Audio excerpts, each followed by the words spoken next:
I didn't really know anything about money management. I knew nothing about investing. All I knew was I could spend money on credit cards, but I had to pay it back. And I definitely wanted more money than I had in my bank account. Learning that compounding interest is a thing, starting to understand how to save for, bigger ticket items. That was very alluring to me at the beginning, and I haven't stopped kind of obsessing about money since then. Coming face to face with some of the emotions behind purchases. Like, I know I purchase things when I'm lonely. And so, when my husband was traveling quite a bit back in 2014, 2015, I started to see a little bit of those tendencies creep up again. But I think I was much more aware of it this time. And I was able to say out loud that I'm feeling this way, and that's why I'm, wanting to online shop or buy a coffee every single day or twice a day even, because I deserve it, because, my life is lonely right now or is not the way I want it to be, or whatever your issue or challenges are. I think when you can start to identify why you're doing it and the emotions behind it, that is, again, very powerful, because you can do something different about it.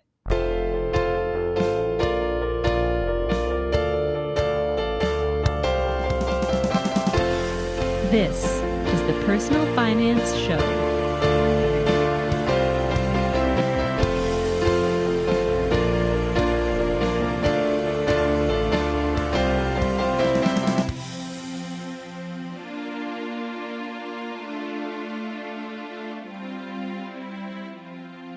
Hi, I'm Bo Humphreys, and this is the Personal Finance Show.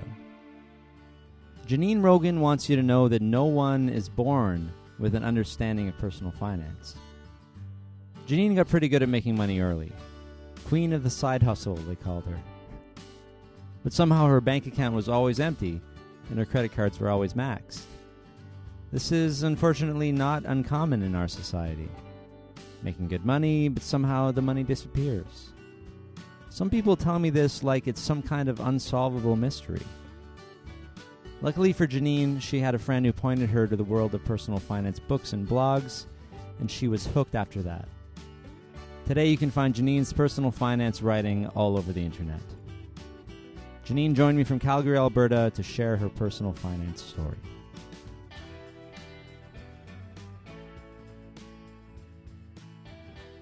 My first money memory was my parents giving me a piggy bank to keep some of my coins in, and wanting to fill that up as fast as I possibly could, and then being able to take that money into the bank and open a bank account. I think it was with RBC. I was maybe 8, and we had those little bank books that you got to put in the machine, and it would go back and forth and print what the balance was in your bank account. And I really remember that from a young age. Do you remember the balance, or is that too much? I don't remember the specific balance, but I remember wanting it to go up. Yeah.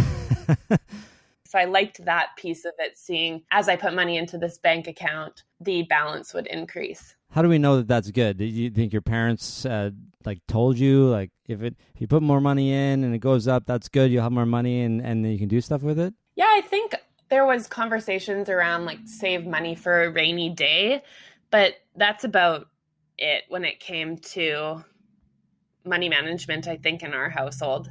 Yeah. And did you have to count all of these coins out? Like, I'm trying to picture the process, because I'm sure a lot of people do this. Like, you just bring in this big bag of coins or something?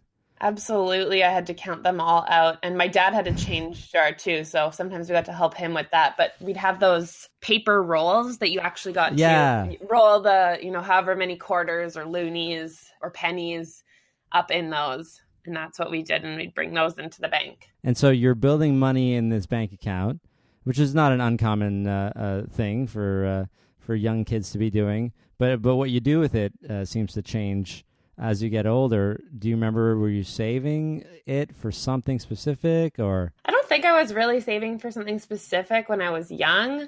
But then when I got into my teenage years and like early adolescence, I definitely started spending a lot of money that was in my bank account, getting access to a debit card and then ultimately a credit card. I spent a lot of money at Starbucks and probably on Okay. like clothes and stuff that I didn't really need. Where did the money come from? When I was younger, there was allowances and birthday money. And then when I turned 16, I got my first job as a hostess at an Italian restaurant here. I guess it would be in Edmonton, not Calgary. But money started obviously being deposited into that account once I started working. Okay, so you're working as a hostess, you're working evenings and weekends? Yep. While I was in high school, I was working some evenings, but predominantly like the weekend shifts. Okay, so you're just racking up the money, and then you're like, I want to go out and do stuff, or you're hanging out with your friends and stuff? Absolutely. And I think like I really didn't like asking my parents for money. Okay. I remember going on a trip in high school and having to see if they would be able to pay for it and asking them. And they were kind of like wishy-washy, going back and forth. And I said, like, I'll pay for some of it with this job that I had. And ultimately I did get to go on this trip, but it felt really bad asking them for money, or it felt kind of like yucky. So I never really wanted to have to do that again and ask them for money. So I think having a job and earning an income was kind of a way for me to get a little bit of independence from my parents and be able to spend my money on what I wanted. Yeah, so that was your motivation to earn your own money. Yeah, it's interesting because, some people, if they ask their parents, they'll be like, yeah, sure, whatever. And they would have a very different experience than you. And maybe only like the excess, I want to buy these $300 pair of jeans, and they would say, well, that's a little too much.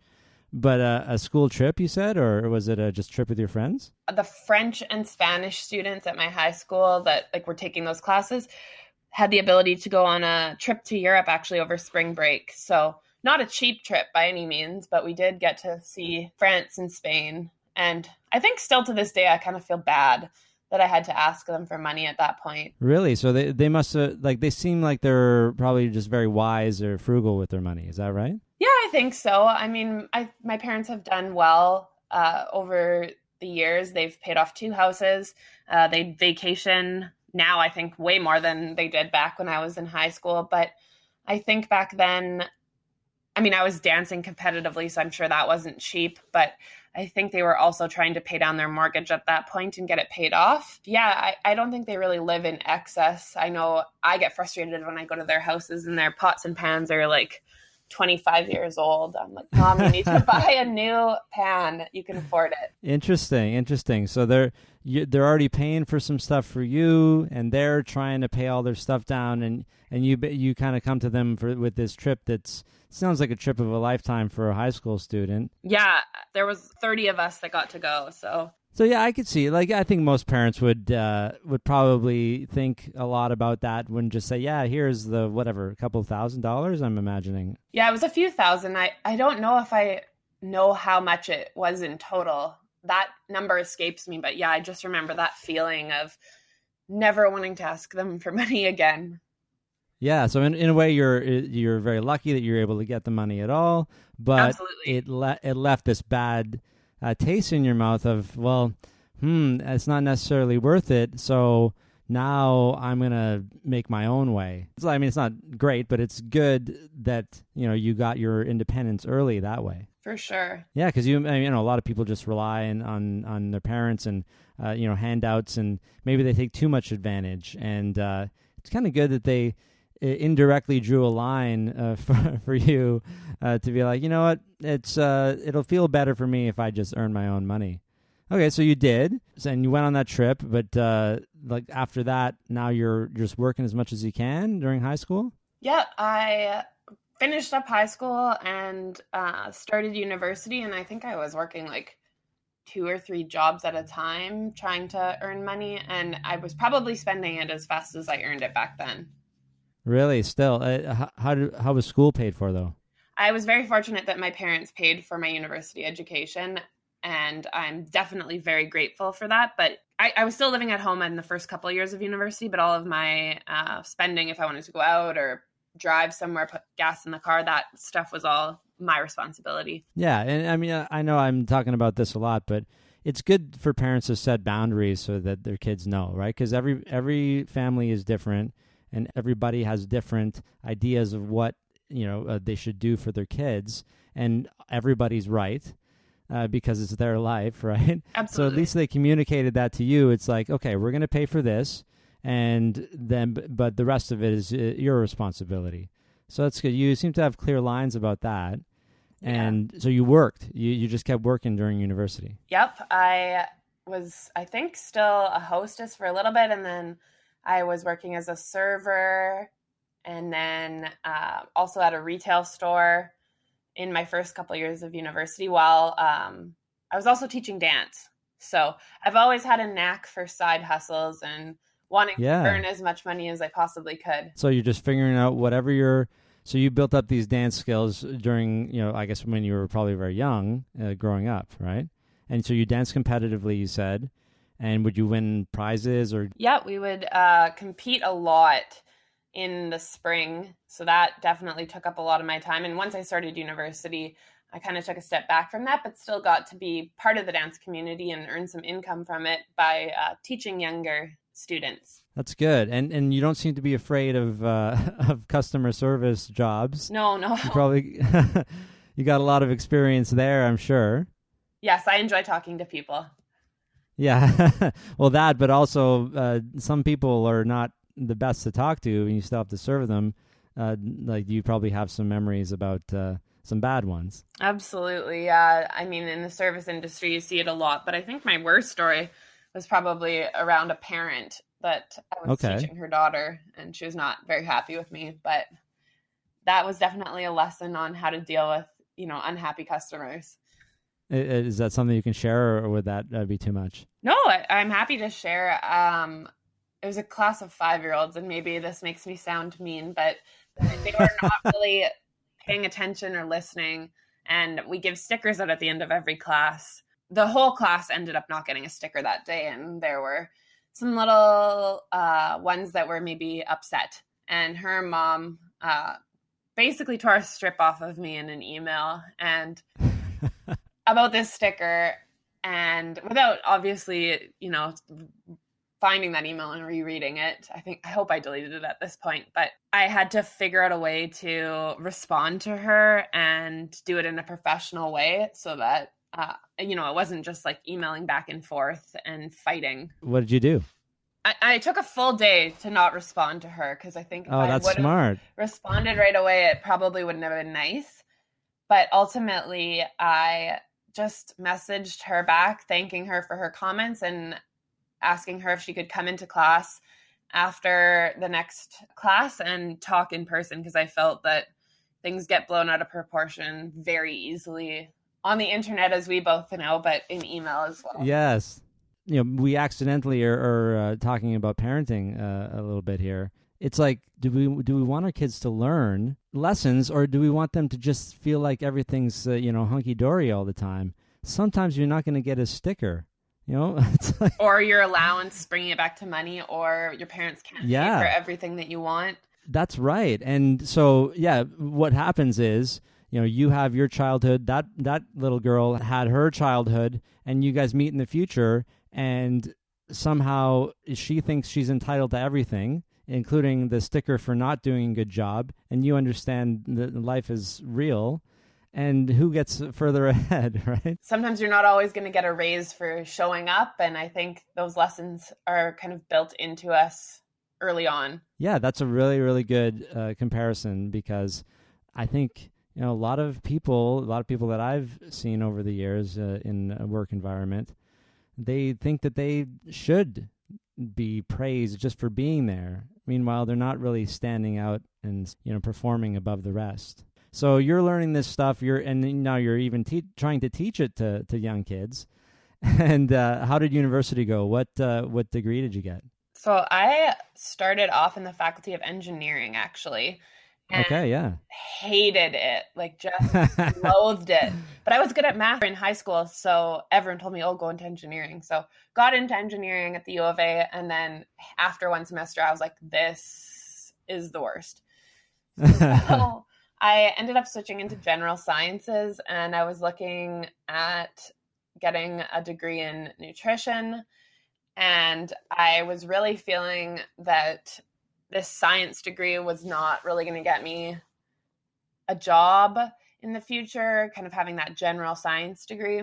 So eventually I actually ended up taking an accounting class. My mom is an accountant, and after 2 years in university, she was like, maybe you should just try an accounting class. And I did, and it just clicked for me. Like in that first couple classes, I was like, dang it, she was right. Was it because of her being an accountant that you were resisting trying accounting? I think so, yeah. I thought, I'm going to be my own person. I don't need to follow in my mom's footsteps. Accounting seems boring. And so I graduated with a business degree and majored in accounting. Then so did I too. So that's funny. Because, yeah, it's like I went to a Western thinking I was going into Ivy School of Business and become a manager of something. I don't know. The numbers just spoke to me, I guess. I took accounting in high school as opposed to you not taking any before. And so I knew in high school that I liked it. I just didn't know it was the way that I wanted to go. And eventually it wasn't because I didn't finish my CGA and, I still have accounting on the side, but I didn't want it to be my full and only career, but you did do that. Yes. So after university, I articled at one of the big four in tax, actually. But now I feel like I don't do as much accounting. So I think getting my CPA designation was kind of a way to open a door to more broadly the business world. Yeah, that's totally correct. And I just kind of thought about it too much, and I was like, I don't want this.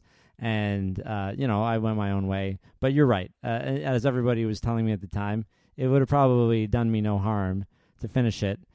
Who knows, right? It's all in the past, but you got it. So you get out of university. Are you still doing side hustle jobs? Yeah, by that point, I had already started writing about personal finance. I guess I skipped that Okay, part. so yeah. So when did that start? So when did you get the bug for that? So when I was back in my science degree, I had a friend who was taking a human ecology course, actually. She was training to become a teacher. And she took a course called Family Finance. And they had to do a kind of a book report on this book called Automatic Millionaire. Or they got to pick one of three, but she picked that one. Yeah. Her and I would, we'd meet up in the library and we'd study together and, do our assignments. And she was talking about this book and I was kind of like, oh, that sounds interesting. Like, I had just finished actually backtracking a little bit, a summer job where I was being paid quite well. And by the end of the summer, I had like $10 in my bank account. Like I remember once, this was so embarrassing, but I was at the gas station and my credit card got declined and my debit card got declined. And I was like, I don't know how I'm going to pay for this gas that I've already put in my car. So you're at this point of your life, you're doing this summer job. Personal finance is not really not at all. Like I said, I was spending probably money faster than I was getting it from all of the jobs that I was doing. Okay. So so then your cards are declined. Yeah, that seems so crazy to me to not like just. I guess But like, how do you feel about it now? I mean, it's still kind of embarrassing to talk about, but I think it's good. And people need to know that you're not just like born with this ability to manage your money. It does take a lot of work. I just like wasn't paying attention to the balance on my credit card or the balance in my debit account. And back then, I don't know if the apps were as good as well. So technology has definitely been a huge advantage for us now. But I just didn't care about anything other than buying whatever I wanted with the money I was earning. And that caught up to me very quickly. You think this is a bit of a rebellion against your parents? Maybe a little. I don't know. I've never really thought of it that way, but after hearing what you said, right, about that, they were very thoughtful about, what they would spend their money on. And you're like, I just want to buy what I want to buy. And I'm going to make my own money and I'll do whatever I want. Yeah, you know what? It might have been looking back and actually sitting down and thinking about it. They were very frugal and they would only buy things when they needed them. So yeah, maybe the pans in the kitchen, they still bother you. They do still bother me. Yeah, sorry. So continue with what happened after those were declined and the automatic millionaire. That was really embarrassing. And then eventually I kind of, was maybe not purchasing things for a couple of weeks, and school had started. So I was back to working part-time and not earning the income I was over the summer. Again, still didn't really have any money in my bank account, but my girlfriend was talking about this book. And I was like, that sounds interesting. I didn't really know anything about money management. I knew nothing about investing. All I knew was I could spend money on credit cards, but I had to pay it back. And I definitely wanted more money than I had in my bank account. So she lent it to me. And I have been hooked on money ever since, learning that compounding interest is a thing, starting to understand how to save for, bigger ticket items. That kind of was very alluring to me at the beginning, and I haven't stopped kind of obsessing about money since then. So that's David Bach, right? Yes, that is David Bach. And have you ever had the chance to meet him? I haven't, no. Or see him, because he was at FinCon in Dallas. He was one of the keynote speakers. Oh, okay. So I didn't meet him personally, but I got to see him on stage. How was he? Which was cool. Yeah, he's great. Like, because he's sort of one of the founders of all of this, right? Yeah. He coined the latte factor, right? He did, yes. Which then he went and talked about, like, it's not about lattes. Everybody give me a break. Yeah, no kidding. That's gotten some definite hate in the personal finance community over the years. Yeah, what's your opinion on, well, I guess the latte factor in general, and then maybe if you have a spin on it? When I was making like a part-time wage when I was in university, I think there's definitely something to it. But that's like when I was earning, $400 to $600 a month for fun money or saving or whatever. But now as I, progress in my career, it's probably not as relevant. I can have a $4 Starbucks latte and it's not going to wreck my finances, but I'm also in a place where I've set myself up for success financially. And that's right. I think ultimately, if you're really going to focus on the little things, it's a lot of effort and a lot of time, and you might be using your time better if you're actually negotiating down some of those bigger ticket items. So we actually just bought a house, and I found out that our neighbors, so we were in a fourplex, so one of the other units, they paid $25,000 more than us, and they bought after us. And to me, that seems like just crazy that you would spend that much over, especially when you have access to information, because we had already bought. That's right. That seems like I would rather negotiate $25,000 off my house than worry about $4 on a Starbucks coffee. That's right, because that's a lot of coffees.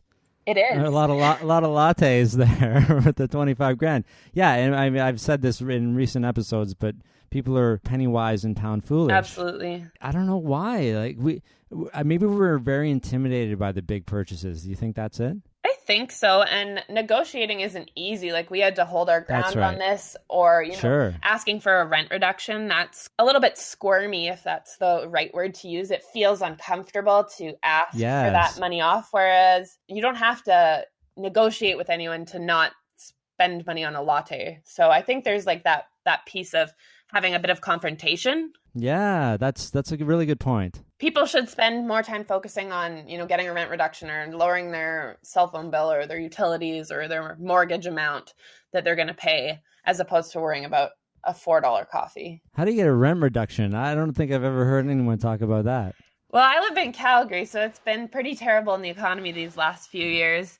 Sure. And there's a lot of vacancies right now, and I think obviously it depends on your market that you're in. Like Toronto and Vancouver, I don't think this would ever be applicable, but we went to our landlords and said, hey, after a year of renting, everything else kind of has come down a few $100s. So we're asking for a rent reduction, otherwise we're going to not renew our lease. And they wanted us to stay, and we worked through to a number that we thought was fair. And, we ended up staying there for 3.5 years because of it. Wow, that's so smart. I've never thought of doing it after the fact. I mean, when we lived downtown Toronto, our landlord, he posted it at a rate that he would get, like that would actually cover his mortgage and condo fees, and nobody would bite. So he had to reduce it before anyone would even jump on it. So that's like, it's like a pre-reduction, which still made it pretty high for us to pay. Sure. But I'm pretty certain that he still was barely covering, because the condo fees were like $900 a month or something like that. And then, if he didn't have it paid off, even if he still had half of the balance of the mortgage, it's tough when you buy real estate in a big area and maybe the market is telling people like, oh, well, I can't afford whatever, maybe $3,000 a month, if that was how much you actually need to cover costs or make a little bit of money. Landlords want a good tenant. So if you have a good working relationship with your landlord, they might be open to, decreasing your rent if they know that you're going to stay for a number of years as well. That's right. And I still appreciate what my landlord did back when I was having gambling troubles. He didn't know it was gambling troubles, because that wouldn't have been, I just said I was having issues and I was going away for a little bit. I went to Peru for a month and I needed some money for that. He'd be okay if I paid, my rent for the couple of months when I got back and started a new job.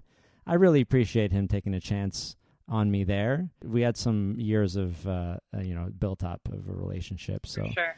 Yeah, sometimes you just got to ask, and don't go get the payday loan because you think that that's the only answer. Yeah, no, a few minutes of uncomfortable conversations around lowering rent, I think, pay off for sure. Absolutely. Okay, so you read Automatic Millionaire front to back, and you're like, this is my world now. It is, yeah. And I started perusing the internet and stumbled upon a few personal finance blogs. And I think I've always been into writing, whether it's been in a journal or a personal blog. So I started writing about money and how it affected me, or the questions I had, or, these things I was figuring out about compound interest, and, how if you invested in a GIC or whatever it was, you could make money without actually doing anything. And so that kind of fascinated me, and I was writing about it a little bit on the internet at that point. And then throughout my degree, I kept up with it, and it was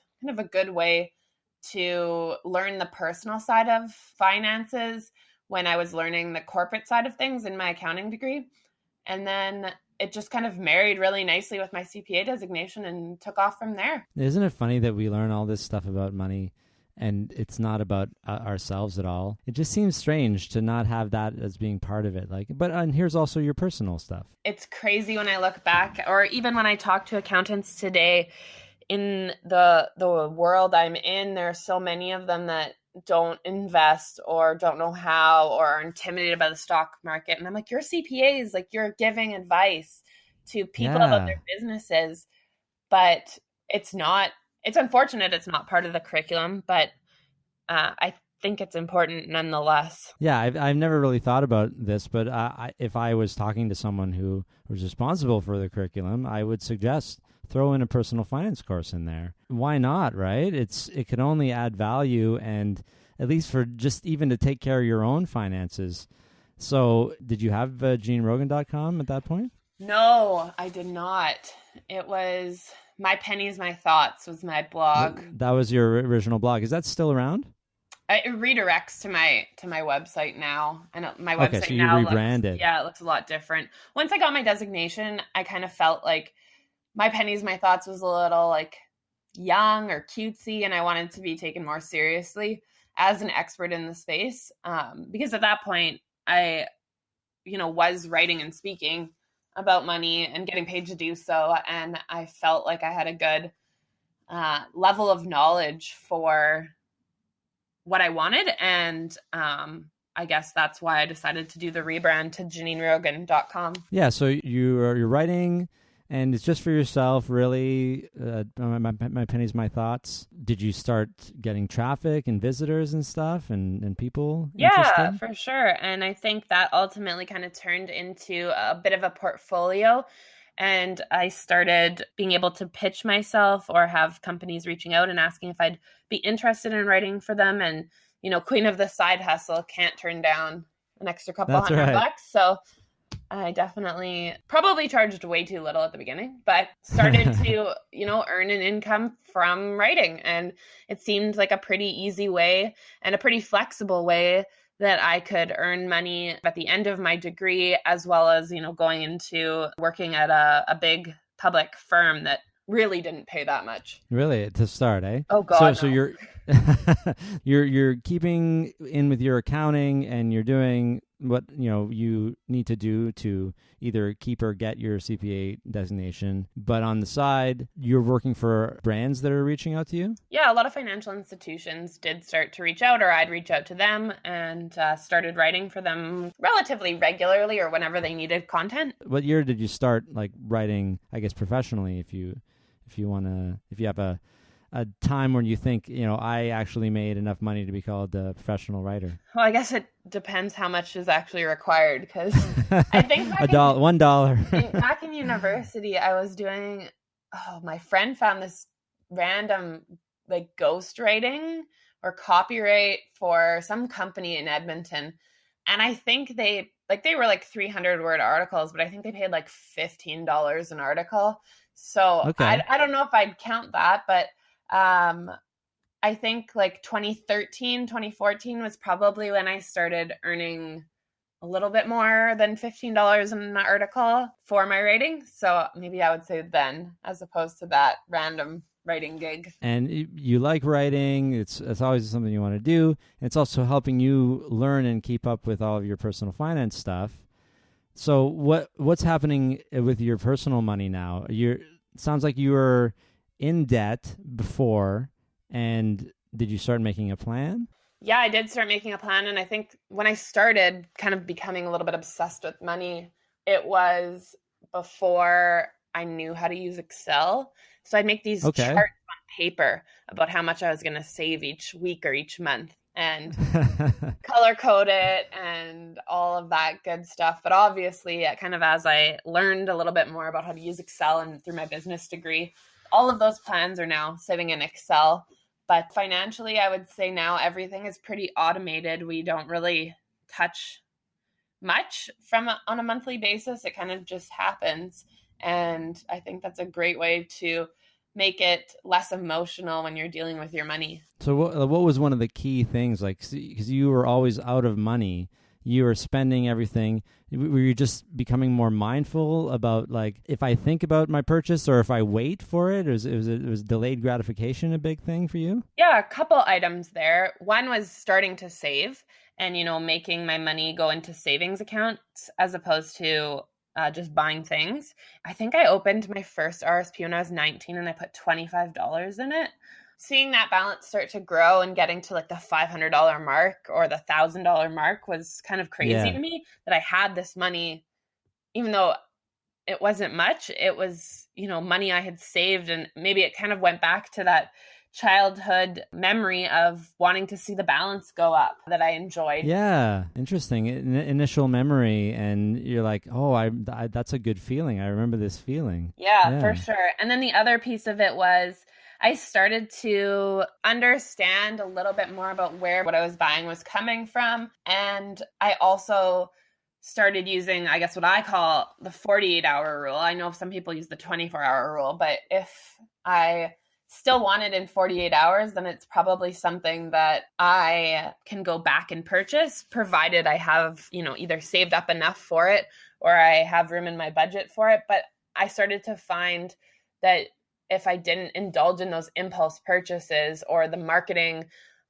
ladies in the store saying that, this sells out so quickly, you better buy it today.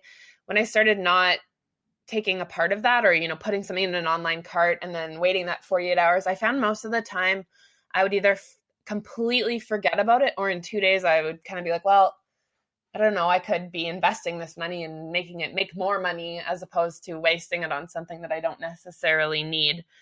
And maybe I've turned into my parents a little bit, where I'm like, well, if it's not completely broken, I don't think we should replace it. Well, I heard two voices in there, a little bit of Kate Flanders and a little bit of Warren Buffett. Kate Flanders had a spending problem. I don't know if you read the Year of Less. Yes, I did. Very good. And I'm sure you know Kate. Yes. And Warren Buffett always said, I can't buy this thing because this $50 is going to turn into $80,000 one day, you know? Yeah. Well, how could I ever spend that money when it's going to grow? If once you understand compound interest, how can you let go? You know, doing those calculations and understanding what my money could do for me definitely made it harder to spend on frivolous things. Yeah. So the knowledge helped. Also, just the understanding of, you're just contrasting having no money in the bank and not understanding why. Did you just feel like you had more power and control? Was that important too? Yeah, for sure. I think control is a huge piece of it. That's one thing that I'm a little bit of a control freak, but I would say that's one thing I really like is being able to see that I'm in control of it and kind of no one can dictate where that money is going. If we love spreadsheets, does that mean we're control freaks? I would say no, but like maybe other people would say yes. Yeah, so we're still going to do that spreadsheet podcast, right? Absolutely. I mean, I did start the blog, and I'm going to send that to you. But yeah, spreadsheets are everything. And whenever somebody's like, what's the first step for this person to get their finances in order? I'm like, well, they just put it all in a spreadsheet first. Like, we got to be able to see the numbers in a nice, organized, concise way. Yeah, exactly. And I mean, coming face to face with those numbers on a monthly or a weekly basis, or maybe if you're crazy, a daily basis. I definitely don't open those daily, but starting to understand what your money can do for you and where you're at financially and owning that truth about, having spent X amount of money on new clothing or a new computer or whatever, I think is definitely the first step. And like you said, coming face to face and looking at those numbers, I mean, they don't lie. So 2 years ago, I left a job that was paying me. But when I was doing that, I tallied up, things that I was spending, and I looked, and I'd spent $1,000 on juice, like, jeez. The cold pressed juices. Yeah. It's like, what is happening? Because it's like I was like, I deserve this, $11 juice because I worked a full day of something that I really wasn't enjoying or wasn't, I wasn't being fulfilled by. Instead, why don't I just keep the $11 and not hate my life? Not strong. I didn't hate my life, but it just wasn't something that I felt was making me very happy, right? And we have to think about that. It's like, are you spending to make up for something else? Is this adding value to your life? Absolutely. And I was just going to say, like, coming face to face with some of the emotions behind purchases. Like, I know I purchase things when I'm lonely. And so, when my husband was traveling quite a bit back in 2014, 2015, I kind of started to see a little bit of those tendencies creep up again. But I think I was much more aware of it this time. And I was able to say out loud that I'm feeling this way, and that's why I'm, wanting to online shop or buy a coffee every single day or twice a day even, because I deserve it, because, my life is lonely right now or is not the way I want it to be, or whatever your issue or challenges are. I think when you can start to identify why you're doing it and the emotions behind it, that is, again, very powerful, because you can do something different about it. Yeah, just awareness in general, being mindful about your spending. These are things that people don't think are necessary until they get into trouble, and then they wonder, where does all my money go? And really, that's it, right? So that's a spending. That's taking care of your spending less than you make sort of thing. And then what did you figure out about investing? What's your view on investing your money? Oh, I love it. And I always want people to do it. And I bug my friends always, and my sister. They're probably so annoyed with me, but I just feel like I've unlocked this, maybe it's a secret. I mean, it's not really a secret, but it's this way that you can make your money grow. And you don't really see a lot at the beginning because you need time to build it up. But I feel like now, however many years in I am, almost a decade of investing, I've started to see in months where maybe one of us was on study leave, or we were between jobs and we couldn't contribute what we wanted to our savings. That was fine, because we had already set ourselves up for that money to increase in value that month without us actually doing anything. And so I want everyone to always invest, but I'm sure I annoy my friends and family. I wish we could communicate what happens once you hit the $100,000 mark or something like that.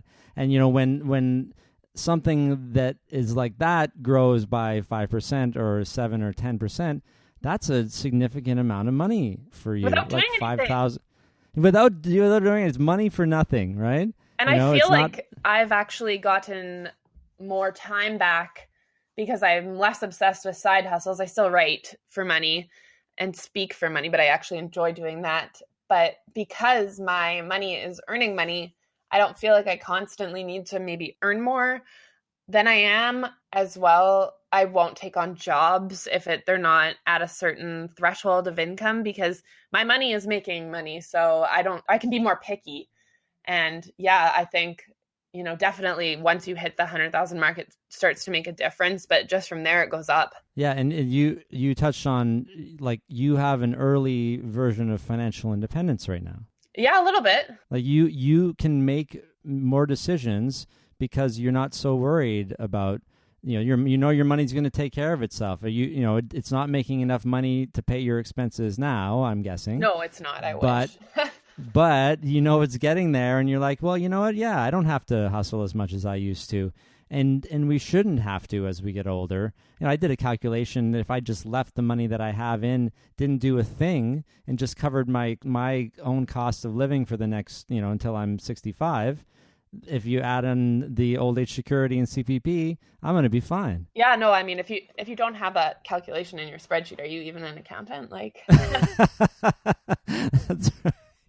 Is that the final test? It's like one of those secret tests. Like, yeah, exactly. Oh, it seems so simple, but you don't get the designation. It's a pretty freeing feeling looking at that number that, you have in your net worth and, watching what the calculation will be for compounding it, 7%, let's say, for 30 years and seeing that number. And you're like, okay, I think, like, I have no idea how much retirement's going to cost me, but I think I'm going to be fine. Yeah, right? Because, inflation is sucks because it makes it harder to calculate things.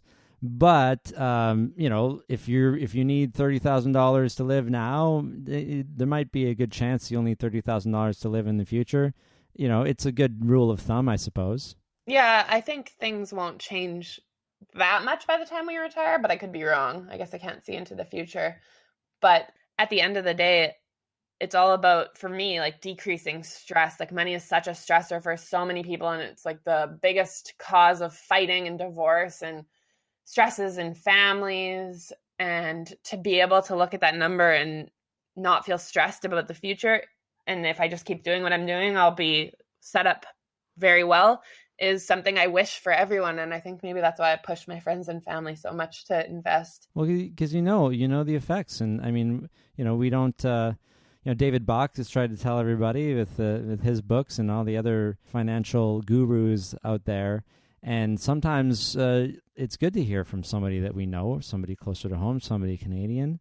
And that's why I love our community of everybody. It's because everybody just kind of seems like, well, they do live next door. I mean, some people just live like a half an hour away from me. You got the West Coast covered. Yeah. You and Tom. Yes, Tom and I are having fun out here. I haven't really spent a lot of time in Alberta, but the people that I've met are pretty great. And you have less taxes somehow than we do. Is that right? We do, but we still like to complain about how much tax we pay here in Alberta. That's right. You don't have provincial tax, We right? don't. No, I really do think that they should implement one, though. I like the idea of taxes to make our country better, right? For and then, sure. of course, nobody wants to pay tons of taxes, but if it means we're going to have services and this or that, then I don't mind. And if it doesn't really make me poor, then I'm good too. Yeah. So, yeah, I could probably see where you're heading with that. But I think for now, that's a good place to wrap it up. Where can people find stuff about you? You can go to my website, JanineRogan.com, or check out my YouTube channel, which is just youtube.com/Janine Rogan. And I'm all over Twitter and all over Instagram at the handle at Janine Rogan. So pretty easy to find me if you put my name into Google search. Awesome. And so you just bought a house. We could probably do a whole episode about that. Congrats on that. You just moved in, right? Yeah, yesterday was move-in day, so it is a mess right now, but it will get sorted out. Well, thanks for making internet the priority. Oh, always. Taking a break from unpacking boxes, I was happy to do so. Thanks for joining me, and hopefully I will see you again soon. Yes, thanks for having me. And that was episode 81 with Janine Rogan. If you're a regular listener, thanks so much for downloading the episodes every week. Another way you can support the podcast is by going to my Patreon site and becoming a patron. Head over to patreon.com/BoHumphreys. I'm also co-host and technical producer of a new podcast called Dear Ruby with my friend and personal finance expert, Rubina Ahmed Haq. Head to dearruby.com, that's DearRubi.com, to check out the first 3 episodes and let us know what you think by leaving a review on Apple Podcasts. There's so much more that I could say in this free space at the end of every episode. I mean, if you're still listening, it's probably because you either just can't bother to get up and stop the episode and you're letting the tape run out, or maybe, just maybe, you're actually paying attention. I'll talk more about what's happening in my life in future episodes, but for now, if you actually want to find out more about me, I recommend that you Google my name. I just checked it out, and most of the stuff on the first 6 pages is actually about me. There's some junk in there, and I wouldn't recommend going past page 6, but I'm pretty happy with my search results in general. Or you can just go to BoHumphreys.com, which has links to most of the things that I'm doing now. That's it for this episode. I'll be back next week with Sandy Martin, partner and financial planner at Spring Financial Planning and co-host of the Because Money podcast.